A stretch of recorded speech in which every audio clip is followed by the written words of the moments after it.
A war hero, decorated with the Silver Star, stands silent as a hotel clerk denies him a room, because he's taking advantage. His proud uniform feels suddenly invisible under cold, indifferent eyes. The crowd holds its breath. But what happened next will shock even those who thought they'd seen everything. But first, let's go back to the beginning. The city lights shimmered against the wet pavement like shattered glass, beautiful but broken. James Rowley stood motionless on the curb, the cane gripped loosely in one hand, the other adjusting his blazer as if that small movement could gather the pieces of his dignity. His breath fogged in front of him, each exhale a small, silent betrayal of how hard it was to stay composed. His phone buzzed, a congratulatory text, another. Old brothers in arms from his platoon, friends from back home, even the battalion commander who'd pinned the Silver Star to his chest that afternoon. Proud of you, brother. Damn proud. You did it. Saw the mayor's speech. Powerful stuff. James didn't respond. Not yet. Not like this. Not standing alone in front of a luxury hotel that had just turned him away as if he were asking for charity instead of dignity. A medal weighed nothing in the palm, but seemed to press on his chest now, like lead. A wind kicked up off the street, carrying with it the smell of car exhaust, roasted peanuts from a vendor cart, and the vague scent of rain on stone. It smelled like a city that didn't care who bled for it. James slowly started walking, not because he had somewhere to go, but because standing still felt worse. He passed another hotel a block away. The doorman barely nodded. James hesitated at the threshold, his pride sparring with the chill in his bones, then moved on. He knew how these conversations went. Once one place turned you away, the others smelled the rejection on you. It clung like sweat in summer, like the red dust of Helmand that never washed out. He wandered toward the park across from the convention center, where the summit would begin the next morning. White tents and banners flapped in the breeze, still half-strung. A row of folding chairs sat empty under floodlights, waiting for tomorrow's speeches about service, sacrifice, and honor. Words, just words. James sat on a bench beneath an old elm, its gnarled branches black against the cloudy sky. The bench creaked under him. He shifted the cane to his lap and traced the edge of the Silver Star with his thumb, feeling its sharp corners. In Afghanistan, he'd seen medals handed to men who didn't come home. Posthumous glory, honor wrapped in grief. Those medals meant something. This one? It was earned, yes, fought for. But tonight it felt like a souvenir from a war nobody wanted to talk about anymore. A polite nod, a photo op, then forgotten the moment the cameras stopped flashing. He wasn't bitter, at least he told himself he wasn't, but the disconnect gnawed at him. 1 hour you're saluted by a mayor, applauded by strangers, held up as an emblem of sacrifice. The next, you're just another problem behind a desk, someone who takes advantage. His jaw clenched. He hated that part most. Not the cold, not the embarrassment, not even the bureaucracy. It was the way she said it. People like you. That's what she meant. The uniform didn't protect him from suspicion. If anything, it drew it closer. A car drove by blasting music, shaking the windows of a nearby office building. James didn't flinch. Noise didn't bother him. Not that kind, anyway. A figure passed by. An older man walking a dog. The dog paused, tail wagging. The man glanced at James, nodded at the uniform, and kept moving. The dog gave a low whine as it was pulled along. James finally stood again, not because he had a plan, but because the wind had picked up, and sitting still felt like surrender. He turned his back on the hotel district and began walking east toward the river. Not for any reason, just away from the place where a medal meant nothing. The sun had barely crested the skyline when the storm ignited. Not a thunderstorm, but something louder, sharper, and more insistent. Outrage. The kind that didn't flicker and fade but surged through digital veins at a speed that left institutions gasping for air. Ellie Bishop's phone vibrated nonstop on her nightstand.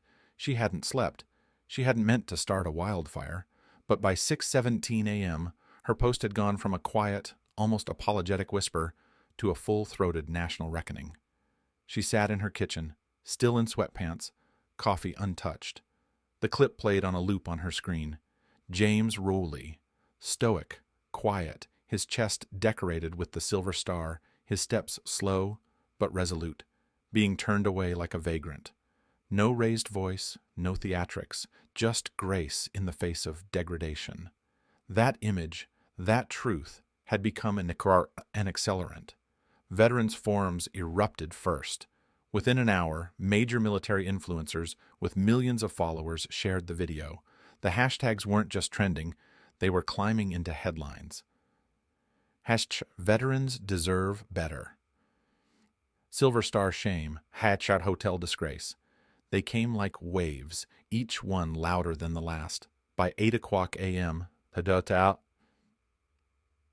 hotel's name had leaked despite the redaction. Anonymous users tracked the background, matched Carla's name tag to employee rosters, and geolocated the marble tile behind the counter. It wasn't hard. Internet sleuths moved faster than PR departments. The hotel's official response came at 9:02 a.m., a stock statement that might as well have been written by a committee of lawyers and cowards. We deeply value our military service members and are investigating the situation. Our occupancy policy applies equally to all guests. It was a fatal misstep. Screenshots of the policy were already circulating, showing the military discount scrubbed just weeks prior.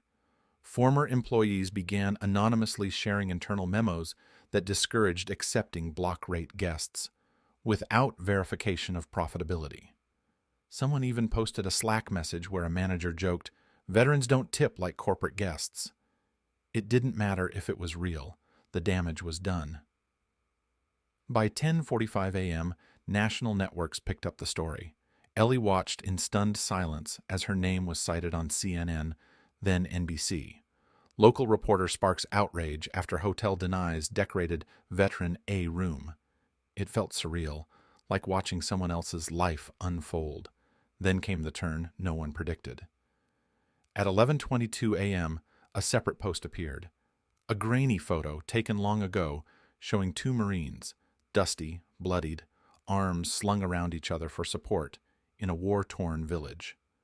The caption read, "12 years ago, James Rowley dragged me out of hell. Today, someone denied him a bed. Unacceptable." It was signed, Governor Calvin Ross, USMC, Returns.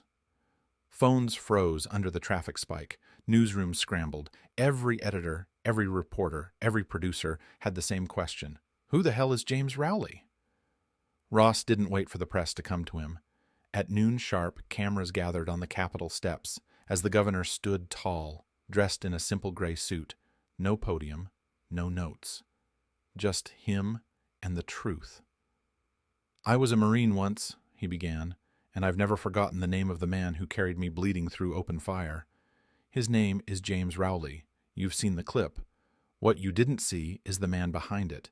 He served 3 tours. He led men through firefights. He saved lives, including mine."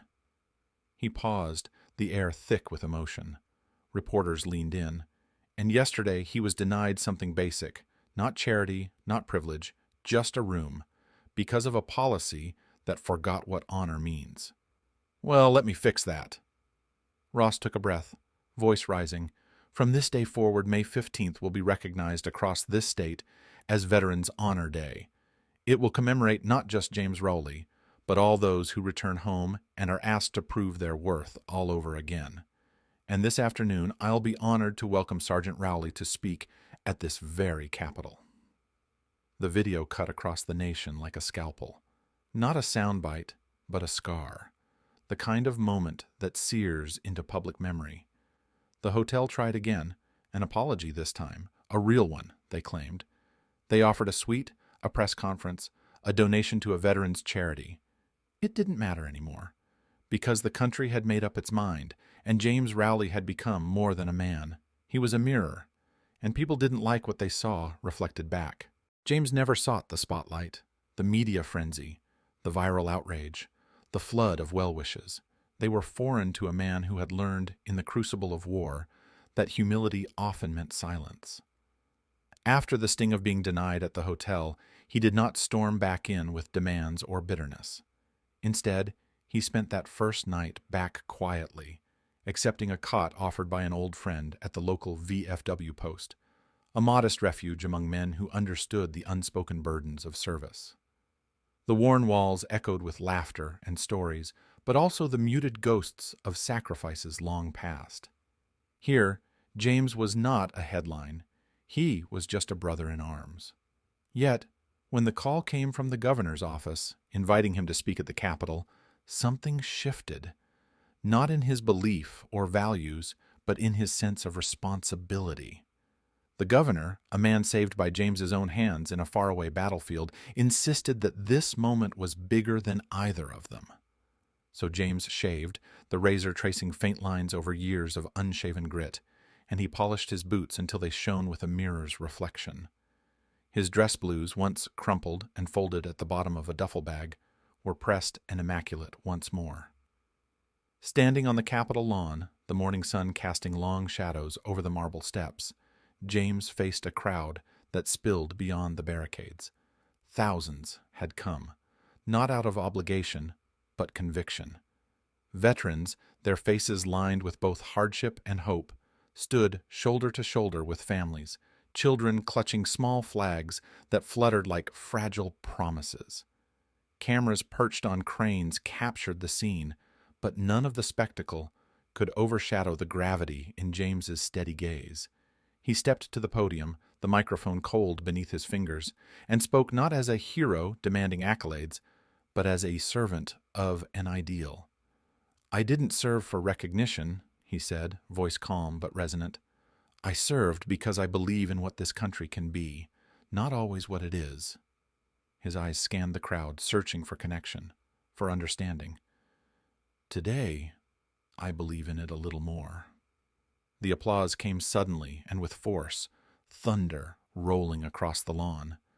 Some veterans wiped tears from hardened cheeks, while children's faces lit with the simple pride of belonging to something greater. The air was thick with a collective breath held and finally released.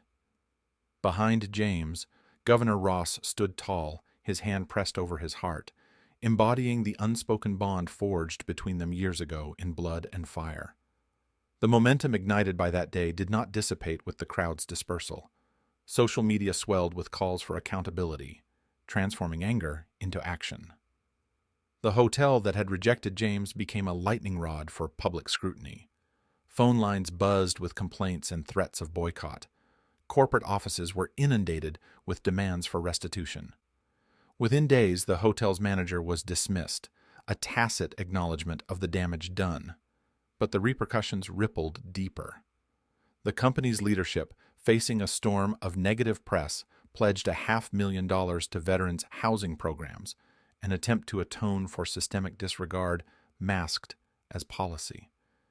Despite the fervor, James remained untouched by the trappings of victory. He declined offers of interviews and appearances.